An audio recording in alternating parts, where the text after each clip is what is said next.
성함은 김두진 박사님이시고요. 한국생명공학연구원 감염병 연구센터에서 근무하고 계십니다. 기타 경력으로는 한국생명공학연구원을 비롯하여 충남대학교 생화학과, 과학기술연합대학교에서 강의를 하고 계시고요.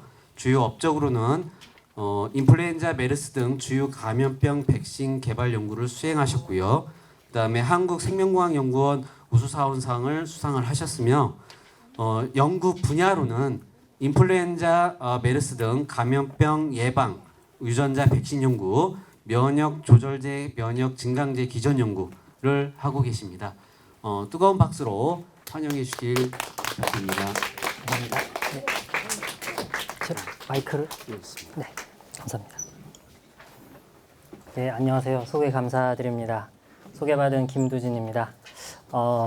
사실 제가 2년 전쯤에 한번 같은 주제로 강연을 했어요. 혹시 기억하시는 분도 있을 수도 있고 촬영하시는 분은 기억을 해주시던데, 그러니까 이렇게 또 만나 뵙게 돼서 반갑습니다. 오늘 제가 말씀드릴 내용은 인류 역사를 뒤바꾼 감염병 그리고 백신이라는 제목이고요. 아마 제가 올해 이 금요일의 과학터치 마지막이라고 들었습니다. 사실은 제가 6월에 하기로 돼 있었는데 그때 뭐 다른 행사로 바꿨는데 또 마지막을 장식하니까 더 좋습니다, 저한테는. 예.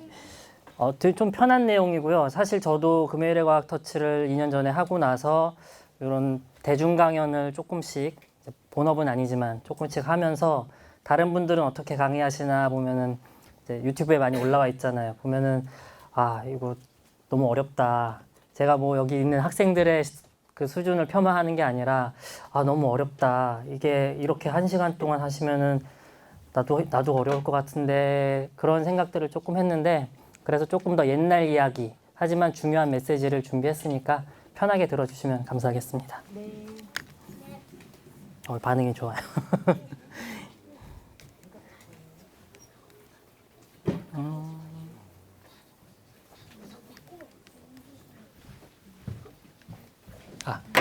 딴 걸 들었네요. 네, 제 주제는 감염병이고요. 예, 감염병이고, 감염병이라는 게 뭘까요? 손든 분이 있어요. 감염병은 세균이 네, 여러 사람한테 옮겨가서 네, 맞아요. 정확합니다. 단 세균뿐만이 아니라 그렇게 옮겨 다닐 수 있는 것들은 많이 있어요.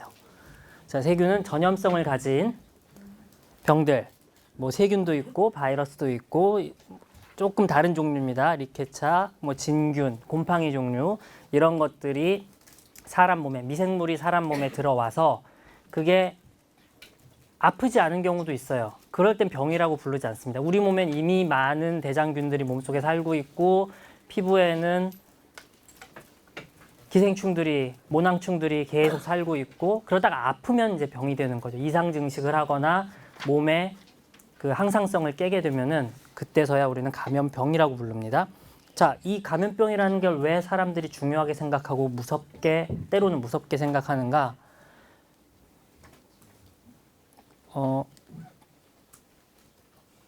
네, 이 그림에서 보시다시피 다양한 바이러스, 여긴 주로 바이러스만 그려져 있는데 이런 기생충도 사람 몸에서 감염병을 일으키고 있습니다. 자, 이 감염병을 사람들이 무서워하는 이유는 사람이 혼자 살지를 않아요. 우리 옆에는 누군가, 가족이 있고 친구가 있을 수 있고, 학교, 직장, 동네, 유치원, 어린이집 등등등 사람들이 많이 모여 살고 있습니다. 그러니까 내가 갖고 있는 감염병이 딴 사람한테 갈까 봐, 저 사람이 갖고 있는 감염병이 나한테 올까 봐, 그래서 우리는 이런 집단 감염을 무서워하는 거죠. 그만큼 또 감염병이 대응을 잘 해야 되는 이유가 또 여기에 있습니다. 자, 이런 집단 감염을 우리는 많이 겪었거나 아니면 집단 감염이 될 뻔하거나 그런 두려움을 잘 기억하고 있습니다. 보시면은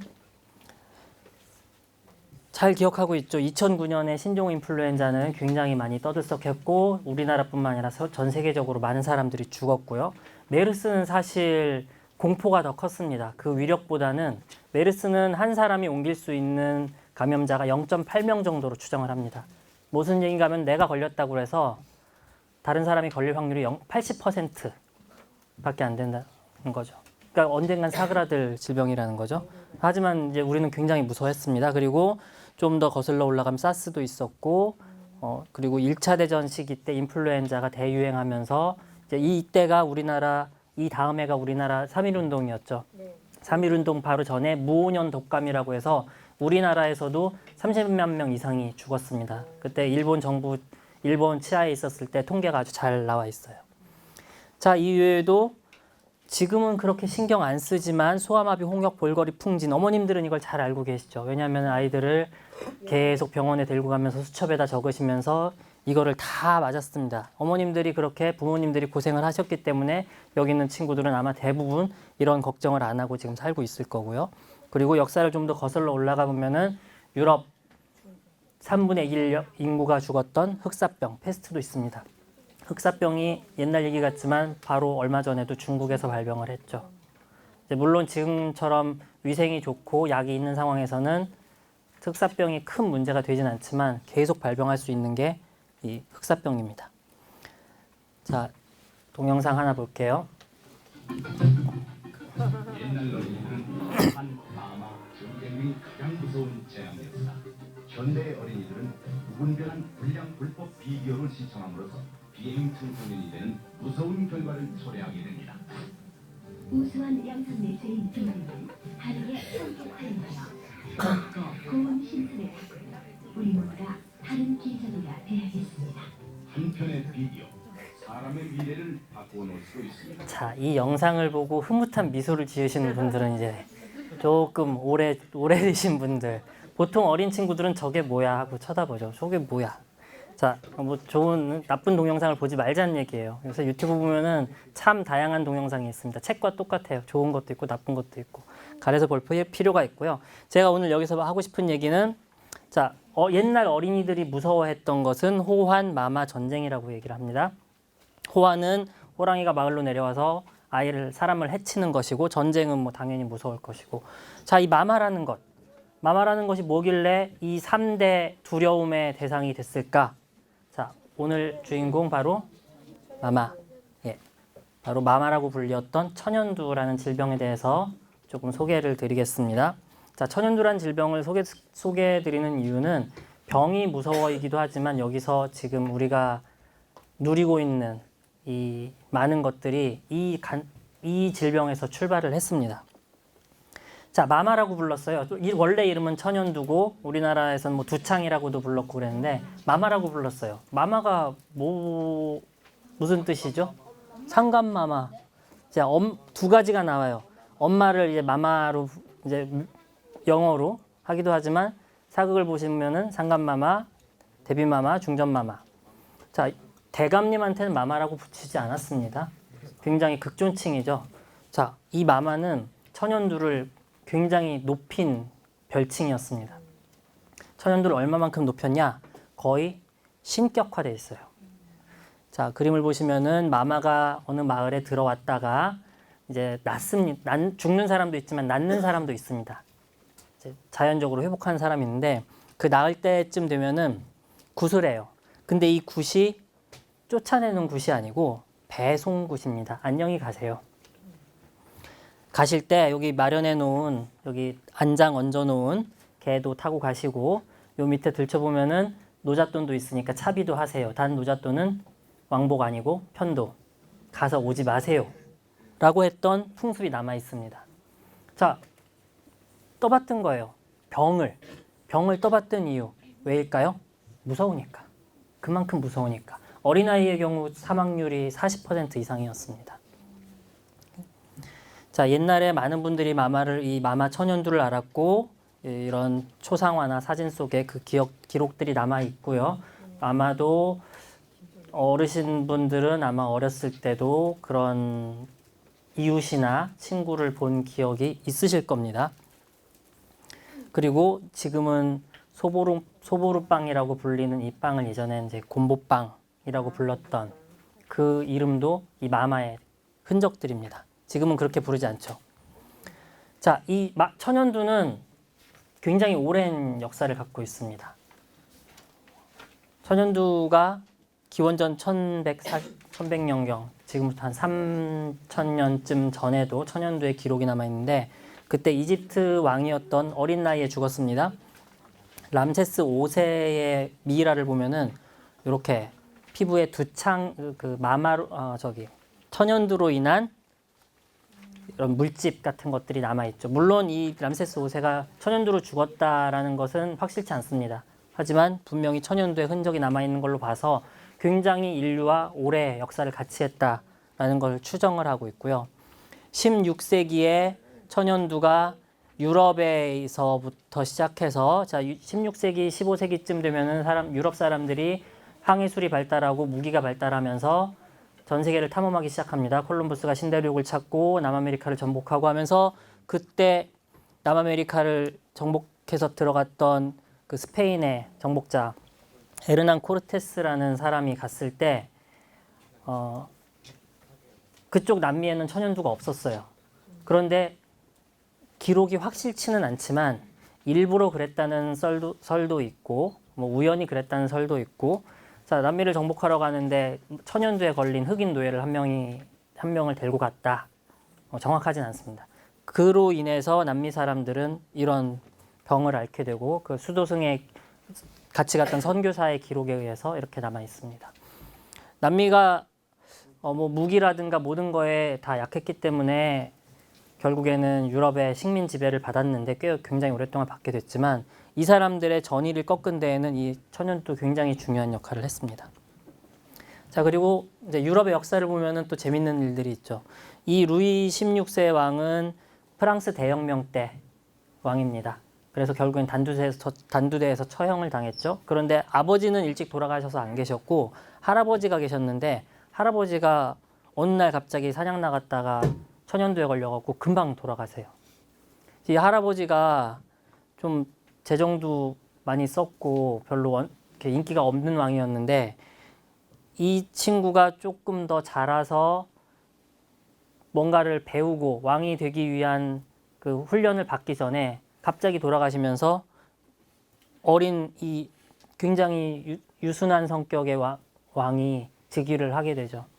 자, 그러면서부터 귀족들의 반발을 누르지 못하고 결국 프랑스는 이제 왕정이 끝나고 공화정으로 들어가는 그리고 나폴레옹이라는 새로운 그 위인이 나오는 그런 계기가 되기도 합니다. 자, 20세기, 19세기, 20세기 들어서는 이제 천연두가 굉장히 전 세계에 많이 발병을 했고 아마 19세기 1800년부터 1900년까지만 전 세계 인구에서 3억 명 정도가 천연두로 죽었을 것으로 추정을 합니다.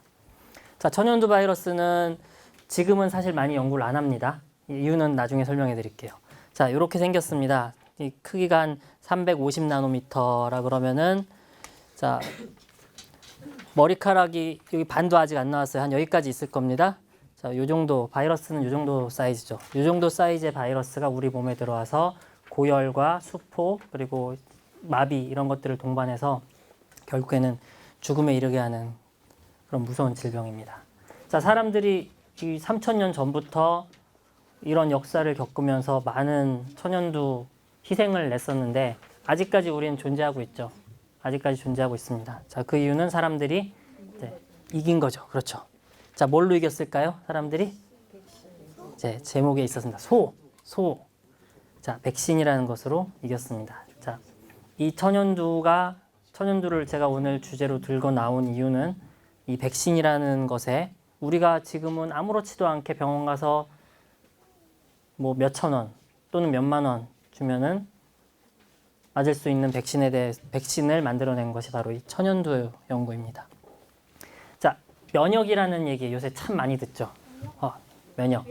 우리 애가 면역이 약해서 뭘 먹여야 되지? 그런 고민들 많이 하실 거고 면역이 약했기 때문에 애들은 먹기 싫은 뭐 영양제건 뭐건 열심히 또 먹어줘야 되고. 자, 면역이 뭘까요? 그러면 병을 버틸 수 있는 힘. 병의 내성이 있는. 정확합니다. 정확해요. 자, 면역이라는 것은 말 자체가 역병을 면할 수 있는 힘을 면역이라고 부릅니다. 역병을 면한다. 역병이 뭔지 모르지만 막 떠들고 저 사람도 죽고 아프고 막 그런데 나는 괜찮아. 나는 면역. 저 역병으로부터 난 면했다. 피했다. 그런 뜻이 바로 면역입니다. 사람들이 이 개념을 굉장히 오래전부터 갖고 있었어요. 사람들이 미생물이 뭔지도 모르던 시절에도 기원전 430년에 아테네 역병이 돌 때 그걸 저술했던 투키디데스라는 저술가가 남긴 말이 이 전염병에서 회복된 사람들은 다시는 걸려 죽을 일이 없다는 것을 알고 있었다. 그래서 이 전염병 환자를 간호할 수 있는 사람은 걸렸다가 회복된 사람뿐이다 라는 것을 정확하게 저술을 하고 있습니다. 사람들이 뭔지는 모르지만 이 면역이라는 개념을 알고 있었다는 거죠. 자, 천연두도 그러면 면할 수 있겠죠. 어떻게든. 천연두를 면해보자. 천연두는 인류 유라시아 대륙의 아주 최고의 과제입니다. 어떻게 면할까? 자, 옛날에 10세기경 중국 인도 등지에서 이제 시작된 방법입니다. 천연두 환자는 이렇게 수포가 생기거든요. 요 수포 고름이나 딱지를 햇볕에 말려다가 가루를 내서 코에다가 흡 하는 거. 자, 왜 코에다 했을까? 주사를 놓지. 주사기가 없어요, 그때는. 맞아요. 주사기가 없었어요. 주사기가 없었기 때문에 코로 넣거나 아니면은 팔 같은 데 상처를 내고 긁어서 상처를 내고 거기다 발랐습니다. 자, 그러면은 지금 우리는 알죠? 아, 천연두 바이러스가 햇빛에 의해 좀 약해진 다음에 들어갔다. 자, 장점. 천연두가 예방이 돼요. 단점. 걸려서 죽을 수도 있어. 걸려서 죽거나 앓을 수도 있어요. 똑같이 이런 위험에 처하는 겁니다. 하지만 그 단점에도 불구하고 효과가 있으니까 결국엔 유럽까지 다 이제 입소문으로 퍼져나갑니다. 이것을 인두법이라고 불러요. 사람의 두창을 이용한 방법이다 해서 인두법이라고 부릅니다. 자, 이런 방법을 막 하다가 사람들이 어느 날 보니까 공짜로 천연두를 면한 사람들이 있는 거예요. 오랜 경험을 통해서 깨달은 겁니다. 자, 우두에 걸린 사람. 농장에서 소젖을 짜거나 막 양을 치는 그런 분들이, 젊은 친구들이 있는데 어느 날 보면은 소가 여기 소젖에 이런 물집이 잡히고 막 그래요. 근데 그거를 젖을 짜고 하다 보면은 사람도 옮아요. 그런데 이렇게 옮았던 사람들은 천연두에 걸리지 않는 것 같다라는 속설이 있었습니다. 속설. 하지만 그 속설은 진짜였던 것 같아요. 왜냐하면은 그때 당시 목동은 미의 상징이었습니다. 피부가 깨끗하다. 곰보 자국이 없으니까 미의 상징이었습니다. 자, 이렇게 사람들이 수천 년 동안 소젖을 짜면서 그런 것 같더라라는 속설에서 벗어나지 못하고 있을 때 이제 위대한 과학자는 누군가는 다른 생각을 하죠. 자, 이게 오래된 이야기를 제가 여러분한테 갖고 오는 이유입니다. 자, 누군가는 아이고 얘가 좀 잘 안 되네요. 자, 관찰을 했습니다. 걸리니까 괜찮네. 우두에 걸리니까 소에 이 고름이 생긴 우두가 사람에 걸리니까 사람이 안 아프네. 괜찮네. 했는데 모든 사람들이 그렇게 하고 그런가 봐 하고 넘어갈 때 누군가는 가설을 세우죠. 과학적 가설을 세웁니다. 자, 그 사람이 백신의 아버지라 불리는 에드워드 제너죠. 영국의 의사였습니다. 영국의 의사였던 이분은 우두에 걸리면 천연두가 예방이 된다. 아직까지 미생물이 없습니다. 이 사람들 머릿속에는. 아직까지 미생물이 없어요. 뭔가 우두의 나쁜 기운이 천연두를 막아주는 것이다. 라고 생각을 했어요. 우두의 무언가가 천연두를 막아주는 것이다. 그러면은 우두를 사람한테 넣어보면 어떨까? 라고 생각을 하게 되죠. 자, 검증을 해야죠. 자, 검증을 어떻게 했느냐? 어느 날 이제 의사분이니까 진료를 보고 있는데 사라 넴스라고 하는 젊은 여인이 왔습니다. 선생님, 저 손에 물집이 잡혔어요. 아파요. 치료해 주세요. 우두 걸린 것 같은데? 맞아요. 저희 집에 있는 블라썸입니다. 소 이름이. 소도 이제 뭐 강아지 고양이도 이름이 있고 소도 이름이 있죠. 블라썸이라고 하면 우리말로 하면 한 꽃님이쯤 될 것 같아요. 꽃님이라는 암소가 우두에 걸렸었어요. 그래? 그러면 요걸 치료해 주면서 이 에드워드 제너가 뭘 했냐면은 요 고름을 그대로 모았다가 너 한번 맞아봐 해서 이 어린 아이에게 똑같이 팔에다가 상처를 내고 이 사라 넴스의 몸에서 뽑아낸 고름을 갖다 바릅니다. 기분 안 좋겠죠? 기분이 안 좋은 정도가 아니죠. 죽을지도 모르는데. 문제는 이 어린 아이가 불쌍한 아이는 이 에드워드 제너 의사 선생님의 정원사의 아들이었다는 거예요. 그 아버지의 심정이 어땠겠어요? 자, 이렇게 발라놓습니다. 그리고 나서 더 위험한 실험을 하죠. 천연두 환자의 고름을 갖다가, 이거는 지금 천연두가 아니고 우두였죠? 이제 천연두 환자의 고름을 갖다가 한 달쯤 지나서 너 한번 이것도 맞아봐 하고선 똑같이 바릅니다. 임상실험이지만 상당히 무모했고 용기 있지만 무모하고 어떻게 보면 좀 굉장히 잔인한 실험이었죠. 그런데 나았어요. 걸리지 않았어요. 이 어린 소년이 천연두에 걸리지 않았어요. 한 번 더 해봤습니다. 또 걸리지 않았어요. 자, 그 뒤로는 자기 아들한테도 하고 뭐 여러 사람들한테 하면서 확신을 얻었죠. 결론을 내립니다. 이 실험들을 거치면서 결론을 내립니다. 아, 우두에 뭔가가, 내 가설이 맞았어. 우두에서 뭔가가 얻어지는데 아직 면역이라는 개념은 있지만 미생물을 모르는 시절에 이것이 천연두를 막아내게 해주는 힘이 된다라는 것을 알게 됩니다. 이 실험을 반복하면서 에드워드 제너는 1802년에 이제 이 논문을 쓰죠. 그 논문의 제목에 이 백신이라는 제목이 들어갑니다. 자, 그래서 이 백신이라는 이 단어는 소를 뜻하는 그리스어 바카에서 왔어요. 그래서 우두를 지칭하는 그 바이러스가 백시니아입니다. 백시니아 바이러스는 지금도 연구용으로 많이 쓰고 있고요. 그래서 그것에서부터 천연두를 막을 수 있는 약이라는 개념으로 제너가 백신이라는 약의 이름을 정한 거죠. 자, 이 약은 고유명사였습니다. 지금 말씀드렸죠. 우두를 이용해서 천연두를 막을 수 있는 약이 백신입니다. 원래의 개념은. 자, 에드워드 제너는 환대를 받았을까요? 이제 모든 지식인들은 앞서 나가면 배척을 당하죠. 제가 4층에 가니까 갈릴레이 그림도 초상화도 있던데 지동설을 주장하다가 뭐 종교 재판까지도 가고 그러죠. 처음에는 굉장히 대중들 그리고 심지어는 의사 사회에서도 멸시를 받았습니다. 하지만 사람들이 그 효과를 보더니 이제 믿어주기 시작하는 거예요. 에드워드 제너가 요때 1802년 그 즈음으로 해서 프랑스에서는 나폴레옹이 황제가 되면서 나폴레옹이 여러 나라와 전쟁을 하고 있었습니다. 영국하고도 전쟁을 하려고 했죠. 해전을 했죠. 해전을 해서 영국하고는 굉장히 사이가 안 좋았는데도 나폴레옹이 에드워드 제너한테 메달을 수여합니다. 적국의 의사한테 메달. 당신의 노고에 감사드립니다. 그리고 에드워드 제너는 군인도 아니었는데 에드워드 제너가 요청한 2명의 포로를 석방을 해줘요. 그만큼 적국의 사람이지만 이 의학적인 공로를 치하했다는 거죠. 그리고 나폴레옹은 전투에 나가기 전 병사들에게 우두를 다 맞아라 하고 명령을 내립니다. 전쟁을 준비하는데 우두가 굉장히 중요한 요소가 된 거죠.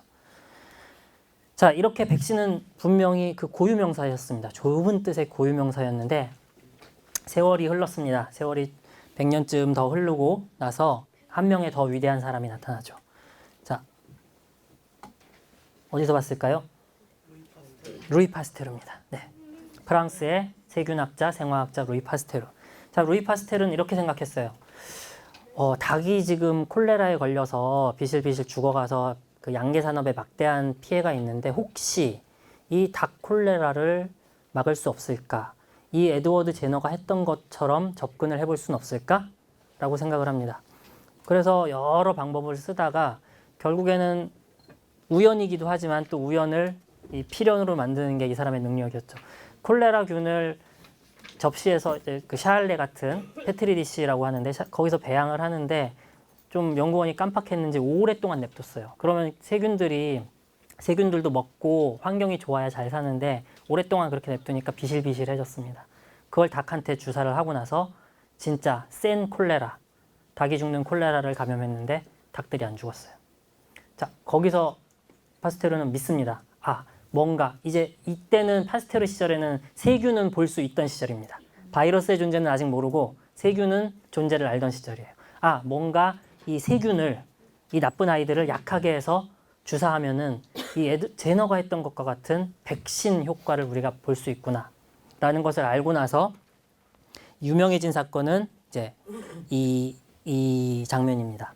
요 소년이 광견병에 걸렸어요. 개한테 물려서. 옛날에 광견병에 걸리면 시름시름 앓다가 죽습니다. 그냥 죽는 게 운명이에요. 자, 그랬는데 파스테르가 그 전에 뭘 하고 있었냐면은, 자, 광견병은 바이러스입니다. 아직 보지는 못하지만 아, 뭔가 있는 것 같아. 이거를 토끼에서 계속 토끼에 감염을 시켜보니까 토끼는 다 죽어나가는데 사람의 광견병 바이러스가 아닌 토끼한테 적합한 바이러스가 된 거예요. 이 바이러스들이. 그러니까 사람에서는 잘 살기 어려운 약한 바이러스가 된 것을 이 소년한테 주사를 했더니, 이 사람은 의사가 아니니까, 이분은 의사입니다. 의료행위는 의사만이 할 수 있죠. 주사는 의사가 했습니다. 했더니 소년이 살아났습니다. 이제 이 사건을 계기로 파스테르는 전 세계적 영웅이 되죠. 과학계에서 영웅이 됩니다. 그래서 파스테르는 사람들이 이거를 파스테르의 처방이라고 불렀는데, 이때 파스테르가 이거는 나의 처방이 아니라 이 아이디어의 핵심은 제너의 업적이었다. 백신이라는 그 좁은 의미의 개념이 아니라 병원체를 뭔가 약화시켜서 우리 몸에 넣어줘서 면역을 얻게 만들면은 우리가 다음에 쳐들어오는 병원체를 예방할 수 있구나라는 것을 깨달았던 게 바로 이 백신의 개념이어서 이것을 광견병 백신이라고 부릅니다. 그러면서 지금 우리가 알고 있는 백신의 개념, 그 넓은 개념이 이때부터 완성이 되죠. 자, 이렇게 만들어진 백신의 개념입니다. 요거를 생략할게요. 자, 이제 저는 어쨌든 전공으로 이 과학을 연구한 사람으로서 학생들, 대학원생들이나 뭐 학생들 시험을 보면은 이 정도 백신의 개념에서 이 정도는 써야 된다고 얘기를 합니다. 자, 백신은 병원성을 제거한 병원체이거나 아니면 병원체 일부입니다. 일부만 사용하기도 합니다. 그래서 그것을 주사했을 때 우리 몸에서 어떤 동물이든 항원 특이적, 그 항원만을 인식할 수 있는 면역 기억이 생깁니다. 그 면역 기억은 항체가 될 수도 있고 T세포가 될 수도 있고요. 자, 그래서 이 백신은 다음번에 오는 병에 대해서 예방을 하거나 또는 이미 들어와 있는 병도 치료가 가능합니다. 물론 치료 백신은 사실 일반 대중들한테는 좀 생소한 개념이긴 한데 치료 백신도 분명히 존재를 하고 아직 사람한테는 상용화는 되지 않았는데 임상실험까지는 지금 가고 있습니다. 어우, 피곤해요. 자, 그러니까 이렇게 약화시켜 만든 병원체를 몸속에 넣어주면은 우리 면역 체계가 잘 기억을 하고 있다가 다음번에 오는 애를 막아낼 수 있다라는 개념입니다. 이 백신은 그 뒤로 계속 발전을 했죠. 자, 천연두 백신이 나오고 나서부터, 그리고 천연두 백신은 제일 먼저 나온 백신이지만 각 국가들이 국가 재정으로, 국가 사업으로 천연두 백신을 이제 주사를 시작합니다. 그랬더니 천연두가 점점 줄어들었고, 천연두는 그래서 1977년에 아프리카에서 마지막 환자를 발생을 끝으로 지금까지 환자가 단 한 명도 없습니다. 그래서 1980년에 이미 국제보건기구 WHO에서는 천연두는 죽었다라고 공식 선언을 했어요. 그래서 여기 앉아있는 어린 친구들은 지금 천연두 백신을 주사하지 않습니다. 지구상에 없다고 생각을 하기 때문에. 저는 맞았어요. 저는 요 세대 전이기 때문에 저는 맞았고요.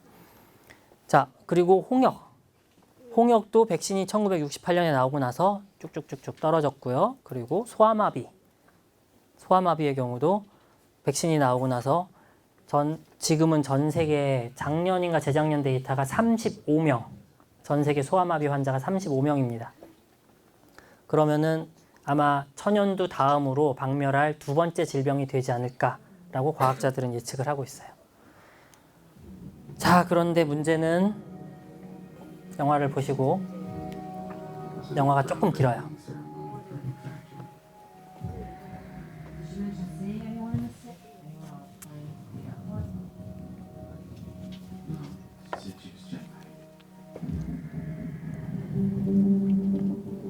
The average person touches their face 3 to 5 times every waking minute.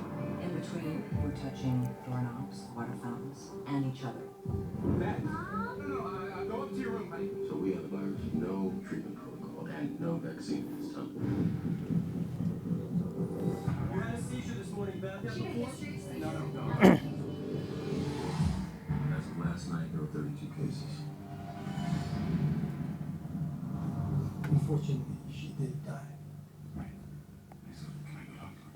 Mr. Amos, your wife is dead. What are you talking about? What happened to her? What happened to her?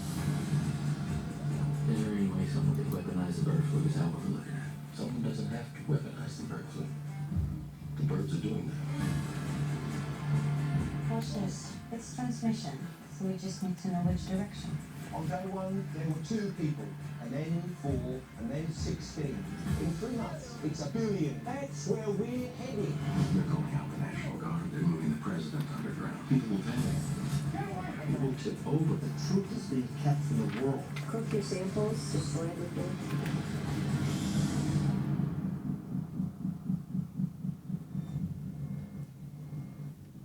Hello. I need you to get me the names of everyone who serviced this room. It's an emergency. Can't panic now. I'm gonna get you home. I got people too, Dr. Cheever. We all do. Don't talk to anyone. Don't touch anyone. Stay away from other people. 자, The president died. We're not safe. It's figuring us out faster than we're figuring it out. It's mutated. 2011년인가 영화였습니다. 컨테이전이라는 영화. 혹시 보신 분 계세요? 이게 조금 지루해요, 사실. 근데 굉장히 사실적으로 만들었습니다. 그러니까 이런 질병 재난 영화가 굉장히 좀 영화다 보니까 재밌게 만들어야 되니까 가공 요소를 많이 넣는데, 물론 여기도 조금 있지만 제가 전문가의 입장에서 보기에는 굉장히 다큐멘터리에 가깝게 사실적으로 만든 영화입니다. 자, 이런 영화가 나오고 있어요. 왜 나올까요? 우리 뭐 지금 아까 저기 백신 만들어서 다 예방됐고 뭐 다 이제 뭐 전 세계 별로 환자도 없고, 백신이 이것만 있는 것도 아니죠. 엄청 많은데. 자, 우리 어떤 일을 겪고 있죠? 신종플루도 나오고 이미 인플루엔자 백신이 있었는데 메르스라는 이상한 질병도 생겨서 비행기 타고 우리나라 와서 난리가 나고, 지카 바이러스, 소두증, 조류독감 매년 발병을 하고, 지금 저기 아프리카 돼지 열병이 휴전선 근처에서 내려오니 많이 하고 있고, 뭐 또 일반인 분들은 또 야 이거 사람한테 넘어오는 거 아니냐 그런 질문들도 많이 하시고요. 자, 세상은 이렇습니다. 실제 우리가 겪고 있는 상황은 이래요. 과학이 옛날보다 훨씬 더 발전을 했는데도 여기서 그렇게 벗어나질 못하고 있습니다. 자, 이유는 뭐냐? 면역 기억 때문입니다. 이거는 양날의 검 같은 거예요. 내가 기억하는 거는 할 수 있어. 근데 애가 창의력이 없어. 본 문제는 풀 수 있는데 안 본 문제는 못 푸는 거예요. 자, A라는 백신을 주사를 맞으면 우리 몸에서는 항체나 그 항원을 인식할 수 있는 특이적이다, 그것만 인식할 수 있다는 뜻이죠. 이 세포가 생깁니다. T세포가 생깁니다. 그래서 그 다음번에 A 바이러스가 오면은 잘 막아내요. A 바이러스가 들어오면 이렇게 항체들이 다 코팅하듯이 막을 수도 있고, 감염된 세포는 요 T세포가 와서 죽일 수도 있고. 자, 그런데 조금 바뀐 이 파란색이 빨간색으로 바뀐 애가 오면은 이 항체들이 놀고 있는 거죠. 세포도 얘가 누구지 하고 대응하지 못합니다. 결국엔 얘가 A가 B로 바뀌었기 때문이죠. 자, 이런 일들은 수없이 일어나고 있습니다. 우리 몸에 들어올 수 있는 바이러스, 세균들이 다양할 수 있다는 얘기죠. 자, 인플루엔자 가지고 기사 보시면은 H5N1이니 뭐 H1N1이니 막 그런 얘기 하죠. 인플루엔자 종류가 무지막지 많아요. 이 H에 붙어 있는 수는 1에서 뭐 16, 한 17도 있고, 이 N에 붙을 수 있는 수는 9였는데 지금은 이제 11까지로 나왔습니다. 그러면은 H가 16개, N이 9개 하면은 144개가 가능한데, 아무튼 종류가 많다는 얘기예요. 그런데 얘네들이 어떤 행동을 하냐면은, 이게 RNA 바이러스다 보니까 자꾸 이게 조금씩 바뀝니다. 계속 바뀌어요.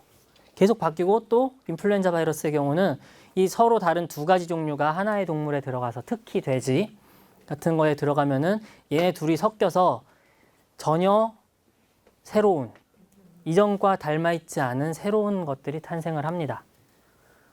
자, 그럼 우리는 백신을 이 빨간색에 대해서 맞아놨는데 얘는 빨간색과 초록색이 막 혼합되어 있는 짬뽕이 나오면 우리가 인식을 못할 수도 있다는 거예요. 자, 이렇게만 일어날까요? 아프리카로 선교 여행을 다녀온 여고생이 말라리아로 숨졌습니다. 예방 조치는 당연히 없었고 귀국 후 적절한 치료 역시 받지 못한 것으로 나타났습니다. 현장 기자가 단독으로 보도합니다. 충남의 한 기독교 대안학교에 다니던 18살 이모양. 고열로 입원한 지 사흘 만인 지난 19일 숨졌습니다. 사인은 말라리아 감염이었습니다. 방학 기간 중에 아프리카로 선교 여행을 떠났다가 지난달 말 모기에 물려 감염된 것으로 추정됩니다. 풍토병 때문에 출발 전후 예방약을 먹어야 했지만 이 약은 먹지 않았고 학교에서도 교회에서도 챙기지 않았습니다. 자, 무슨 단어가 나왔습니까? 풍토병. 네, 풍토병 말라리아가 나왔어요. 자, 무슨 얘기냐면은 풍토병은 원래 그 동네에만 있는 병이죠. 우리가 사는 곳은 없어요. 아프리카의 풍토병은 아프리카에만 있는 거고 중동의 풍토병은 중동에만 있어요. 우리는 없어요. 근데 사람들이 풍토병이 있는 곳으로 아무런 면역력이 없는 사람들이 갑니다. 풍토병은 사망률이 그렇게 높지 않아요. 왜냐하면 사람들과 오랫동안 공존하면서 살아왔기 때문에 항상 풍토병에 대한 면역력은 엄마의 모유를 통해서 아기한테 가고 사람들이 그 면역력을 가질 수 있는데 전혀 그런 환경에서 없이 자란 사람들이 그 풍토병이 있는 곳으로 간단 말이죠. 그렇게 되면은 감염병이 되어 갖고 오는 겁니다. 뭘 타고 가냐? 배 타고 비행기 타고 옛날이면은 평생 걸려도 가지 못할 거리를 기껏해야 장거리 무역상이나 군대 원정 전쟁 때만 갈 수 있었던 거리를 지금들은 많은 사람들이 여행으로 사업으로 일로 자주 왔다 갔다 합니다. 하루 만에. 메르스가 중동에서 우리나라 걸려온 데는 딱 하루밖에 안 걸린 거예요. 그러니까. 자, 이렇게 왔다 갔다 하고 있습니다. 그리고 또 사람들은 난개발을 합니다. 개발 논리로 밀림을 싹 밀어버리고 밀림에 뭐가 있는지도 모르는데 아마존 밀림 깊은 곳에는 아직까지 인류와 접촉하지 않은 생물체나 그 병원체가 미생물이 있을 수도 있는데 사람들은 개발을 하러 들어가죠. 가끔은 남극의 빙하에 구멍을 뚫어서 연구 목적으로 몇천 년 전의 빙하를 꺼내서 거기에 뭐가 있었고 그런 연구들을 합니다. 자, 이게 영화로 극단적으로 표현된 영화가 어떤 것들이냐면요. 우주에 나가서 우주 괴물이 사람의 감염이 되고 들어오는 거예요. 자, 그거는 공상과학 영화로 아주 재밌지만 그런 똑같은 현상들이 사람들의 난개발에 의해서 일어날 수 있다는 얘기입니다. 자, 그리고 아까 영화에도 잠깐 나왔지만 새들은 인플루엔자 바이러스의 자연 숙주입니다. 자연 숙주란 말은 걸렸을 때 죽지 않아요. 그냥 자기 몸에서 바이러스를 뿌리면서 생산 공장처럼 여기저기 뿌리고 다닐 수 있습니다. 그래서 야생 철새들이 바이러스를 전 세계에 옮기고 다니는 중요한 역할을 하죠. 실제로. 자, 저기 중국 한중일은 철새 이동 경로에 공유예요, 공유. 그러다 보니까 중국에 있는 이게 지금 표시한 게 H7N9 고병원성 주류독감이고 사람도 35% 이상 사망률입니다. 그런 데를 걸쳐서 우리나라를 왔다 들락날락 하는 겁니다. 자, 그리고 또 하나 인수공통 감염병이라는 것. 동물과 사람이 동시에 걸리는 거. 마치 동물에서 사람으로 오는 것만 그린 것 같지만 사실은 사람의 병이 동물로 갈 수도 있는 거죠. 자, 박쥐의 어떤 바이러스가 낙타를 통해서 사람으로 왔다. 박쥐가 사양 고양이를 통해서 사람으로 왔다. 사스, 메르스 이런 것들이 있습니다. 자, 이런 것들이 일어나는데 사람들이 그럼 이거 뭐 어떻게 할까요? 네가 가진 병이 나한테 올 수 있으니 우리는 벽을 쌓자고 할까요? 낙타하고서 많은 사람들이 접촉을 하고 있지만 사실 낙타가 문제가 아니고 우리 주변에는 많은 동물들이 있습니다. 여러분 침대에서 같이 뒹굴고 하는 개고양이도 있고, 자, 그 개고양이가 지금 죄가 있고 뭔가를 옮긴다는 얘기를 하는 건 아니에요. 그런 메시지가 아닙니다. 하지만 인수공통 감염병은 그 종간벽이 높기는 하지만 잘 넘어갈 수 없긴 하지만 언젠가 변해서 온다는 거예요. 언젠가. 그게 언제 어떠한 형태로 올지 모른다는 게 문제인 거고요. 실제로 낙타에서 메르스가 넘어오는데 걸린 시간이 뭐 전날 박쥐가 뭘 똥을 싸고 그걸 낙타가 밟아서 다음 주쯤에 사람한테 왔을까? 그게 아닙니다. 낙타를 중동에 있는 낙타들을 싹 조사를 해보니까 메르스에 걸린 흔적이 거의 다예요. 중동하고 북아프리카 낙타는 거의 다 걸려 있고, 사람들이 그 낙타의 피, 혈청을 보관하고 있던 게 있었는데 1983년도까지 다 100% 걸려 있는 거예요. 그때는 사람이 메르스가 없었던 시절인데 낙타에서 변하고 조금 변하다가 어느 날 사람의 전염력이 좋은 형태가 딱 된 순간, 그 순간에 점프를 해서 넘어오는 거죠. 그게 100년이 걸렸을지 더 걸렸을지는 아무도 모릅니다. 자, 그러면은 이제 또 세상은 암흑이죠. 마치 아까는 백신 다 나왔어, 행복해, 건강해 이럴 것 같은데 암흑이죠. 자, 그럼 어떻게 해요 이제? 뭐 할까요 우리? 네? 또 개발해야 돼요. 정확한, 자, 또 개발해야 되는 건 뭘 하면 돼요? 어떤 행위를 하면 돼요? 어떤 행위? 아니, 자세한 그런 게 아니라 어떤 행위를 통해서 개발할 수 있어요? 약하게 한다면 몸을 주사해요. 자, 연구를 하죠, 사람들이. 네, 연구를 합니다. 저 같은 사람들, 그리고 대학교에 계신 분들, 제약회사에 계신 분들, 의사분들이 연구를 하시는 거예요. 연구가 뭐예요, 그럼? 연구가 뭐예요?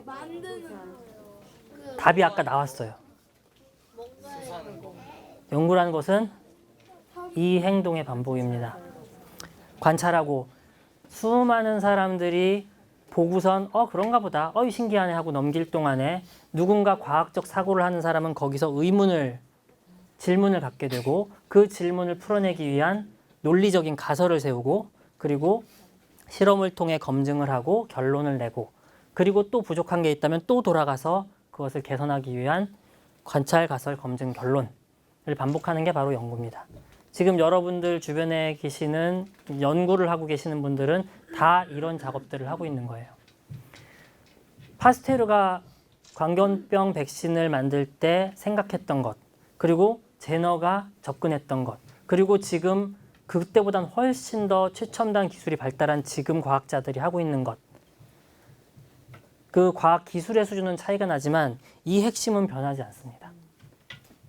자, 제가 왜 메시지가 다른 분들 영상을 보면 굉장히 막 최첨단 기술을 막 설명해 주시는데, 여러분들이 아마 여기에 있는 학생들이 더 커서 누군가는 또 과학자의 길을 갈 텐데, 그때는 지금의 과학 기술은 장난처럼 돼 있을 거예요.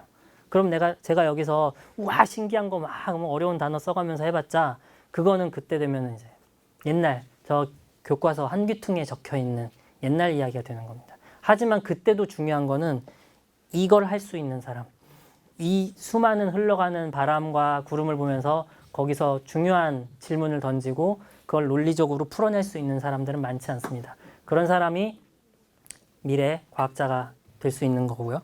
그래서 제가 여러분들한테 드리는 가장 중요한 메시지는 복잡한 단어들, 전공 용어들이 아니라 이런 생각을 할 수 있는 사람이 되어야 된다라는 겁니다. 사람들이 많이 연구를 했어요. 그동안 그 천연두 백신이 나온 이후로 이 연구 과정을 통해서, 앞서 말씀드린 그 과정을 통해서 이만큼의 여기 더 있습니다. 더 있는 백신들을 만들어냈고, 어떤 때는 백신이 이미 있는데도 더 개선하기 위해서 똑같은 질병에 대한 백신이지만 개선을 하기도 했고, 폐렴구균 백신이 나왔지만 조금 더 효율을 높이기 위해서 더 좋은 걸 계속 만들어내고 있습니다. 전쟁은 끝나지 않았으니까요.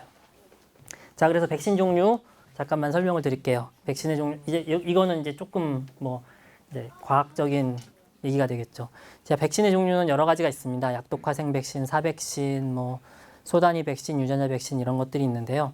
일단 약독화생 백신이라는 건 살아 있습니다. 이 바이러스는, 이 균은 살아 있어요. 대신 약하게 만들었습니다. 제너의 우두 백신이 그런 것이었고 그 파스테르의 광견병 백신도 약독화한 거죠. 자, 그런 것들은 주사를 하게 되면은 이제 지금 파는 것들 중에는 플루미스트 같은 것들이 있는데요. 인플루엔자 바이러스인데 낮은 온도에서만 살게 만들어놨어요. 그래서 이 깊은 곳까지 들어가면 여기서는 증식을 못하고 상기도에서만 약하게 감염을 하기 때문에 이제 크게 아프지 병을 일으키지 않고 백신이 될 수 있는 것들 이런 것들이 지금 시판이 되고 있는데 우리나라에는 지금은 팔지 않습니다. 장사가 잘 안 된 것 같아요. 자, 그리고 인플루엔자 백신 요새 많이들 맞고 있죠. 옛날에는 계란에서 키웠습니다. 계란에서 키우다가 지금은 세포 배양으로 바뀌었는데 세포에서 인플루엔자 바이러스를 많이 키운 다음에 걔들을 죽여요. 유기용매나 그 계면활성제, 뭐 쉽게 말하면은 비누죠, 비누. 세제로 죽이고 나서 그걸 정제해서 주사를 하게 되면은 이제 백신이 되는 이런 것들이 있고요. 그리고 소단위 백신은 조금 비쌉니다. 지금 나오는 것들은. 그래서 이거 병원체 이거 다 키우지 말자. 이게 잘 키울 수 있는 기술을 잘 확립을 했으면 괜찮은데 여러분 바이러스나 박테리아가 다 잘 자라는 게 아닙니다. 굉장히 키우기 어려운 것들도 있고 아직도 모르는 것들도 있어요. 실험실에서 못하는 것들도 있어요. 그런 것들은 이렇게 할 수가 없잖아요. 자, 이렇게 할 수 없으니까 그 일부만 우리가 유전 정보는 알고 있으니까 거기에 DNA나 RNA를 갖고 와서 고기 단백질 일부만 생산해서 일부만 대장균이나 동물 세포나 이런 데서 생산을 해서 이것만 정제해서 주사를 마치자. 이런 것들이 있을 수 있고 이런 것들이 각광받는 이유는 깨끗하죠. 특히 위험한 바이러스. 에볼라 바이러스 백신을 에볼라 바이러스를 키워야 되는데 공장을 우리 옆 동네에 지어서 거기에 취직할 사람들 오세요 하면은 인기가 별로 없겠죠. 위험할 수도 있고 그거는 뭐 혐오 시설이 될 수도 있고 참 위험하죠. 굉장히. 자, 그런 경우에는 사람들이 이런 방법을 선택을 합니다. 왜냐하면은 이 조각은 병원성이 없기 때문에요. 자, 그런데 단백질을 만들면은 또 이 단백질은 쉽게 생산할 수 있는 것들은 쉽게 만들어지지만 어렵습니다. 또 이것도 기술이 있어야 되고 잘 안 될 경우도 있어요. 그럴 때 사람들이 이제 최근에 각광받는 것들은 이 유전자만 이용해서 DNA나 RNA 형태로 주사를 바로 하면은 우리 몸 안에서 이 단백질 항원을 만들어냅니다. 자, 그러면은 이게 백신이 될 수 있고 지금 아직 사람용으로는 상품이 나오진 않았고 임상까지는 가 있습니다.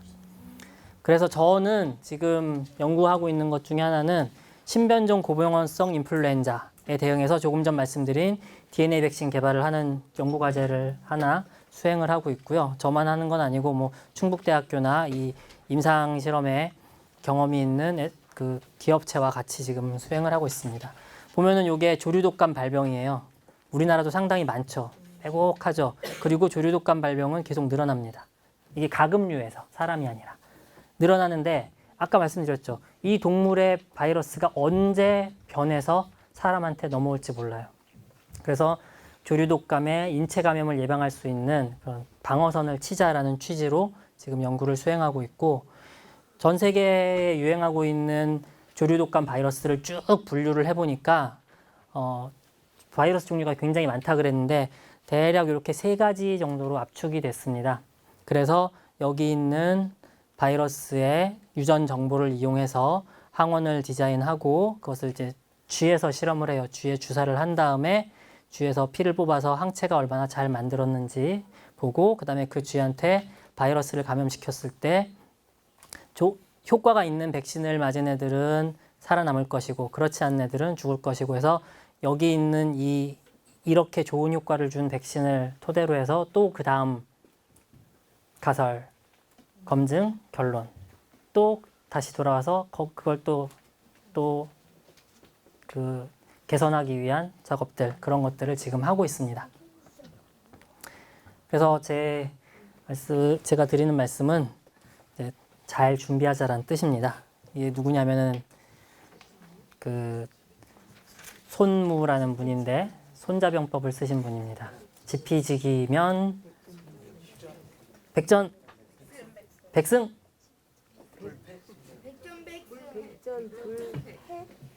자 백전불태 위태로울 태자. 위태롭지 않다. 적을 알고 나를 안다고 내가 100번 싸워서 100번 이길 만큼 세상이 녹록하진 않은 것 같고 내가 적어도 위태롭진 않겠다. 적어도 인류가 멸망하진 않겠다라는 메시지인 거고요. 적은 항상 변합니다. 적은 항상 변하고 병원체도 항상 진화를 합니다. 사람이 항생제를 쓰면은 거기에 이기는 슈퍼박테리아가 나오고 사람이 백신을 사용하니까 그 백신의 공격력을 회피하는 바이러스들이 만들어집니다. 정복하기가 굉장히 힘들어요. 살아있기 때문에 그래요. 살아있기 때문에. 법을 아무리 법망을 잘 만들어도 범죄자는 생기기 마련이고 아무리 방화벽을 잘 쌓아도 해커는 또 만들어지는 거랑 똑같아요. 살아있기 때문에. 자, 그래서